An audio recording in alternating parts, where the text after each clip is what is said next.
জ্ঞান, প্ৰেম, সেৱা, মানৱতাবাদ। ভগৱান বুদ্ধৰ কৰ্মদৰ্শনেৰে পালন বুদ্ধ পূৰ্ণিমা। শনিবাৰে ভগৱান বুদ্ধৰ মানৱ প্ৰেমৰ বন্দনাৰে মুখৰিত হ'ল সমগ্ৰ ৰাজ্য। চৰাইদেউ জিলাৰ লাকুৱাৰ চলাপথাৰ শ্যাম গাঁৱৰ বৌদ্ধ ধৰ্মাৱলম্বী খাময়াং লোকসকলে উদযাপন কৰিলে বুদ্ধ পূৰ্ণিমা। ইয়াত অৱস্থিত বৌদ্ধ বিহাৰত পুৱাৰে পৰা পৰম্পৰাগত ৰীতি নীতিৰে গাঁওবাসীয়ে পালন কৰিলে বুদ্ধ পূৰ্ণিমা।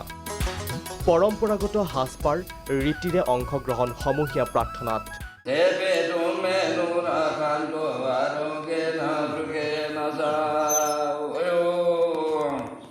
ধুবুৰী কলেজ নগৰতো উদযাপন কৰা হয় এই পূৰ্ণিমা তিথি। 2 দশক ধৰি নাম কীৰ্তন চলি অহা বৌদ্ধ বিহাৰত পালন কৰা হয় প্ৰতিষ্ঠা দিৱস। আমিনগাঁৱৰ জয়গুৰু বৌদ্ধ ধৰ্মতো বুদ্ধ পূৰ্ণিমাৰ লগত সংগতি ৰাখি উলহ মালহেৰে ৰূপায়িত হ'ল বৰ্ণাঢ্য কাৰ্যসূচী।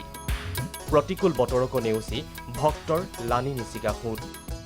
আনহাতে বাক্সাৰ সদৰ মুছলপুৰতো উদযাপিত হয় বুদ্ধ জয়ন্তী। বুদ্ধ জয়ন্তী উপলক্ষে ভূটান, নেপালৰ অজস্ৰ বৌদ্ধ ধৰ্মী লোকৰ সমাগম মুছলপুৰলৈ।